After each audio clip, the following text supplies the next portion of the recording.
Doctor Arvind Kulkarni, Kolhapur vascular centre येथे काम करतो. आज आपण एपिलेप्सी पेशंट्सनी काय काळजी घ्यावी याविषयी बघूया. आता एपिलेप्सी म्हणजे फिट्सचा आजार हा एक मेंदूचा आजार आहे. मेंदूमध्ये इलेक्ट्रिकल डिस्चार्जेस तयार झाल्याने पेशंटना फिट्स येते. त्यालाच मराठीमध्ये लकवा मारणे किंवा आकडी येणे किंवा मिरगी असेही म्हणतात.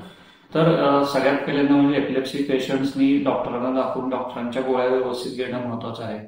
गोळ्यांचे डोस व्यवस्थित घेणं महत्वाचं आहे. एक सुद्धा डोस चुकला तर परत फिट्स येण्याची शक्यता जास्त असते. एपिलेप्सीच्या पेशंट्सनी ज्यांना फिट्सचा आजार आहे त्यांनी कमीत कमी 7 ते 8 तास झोप घेणे महत्वाचं आहे.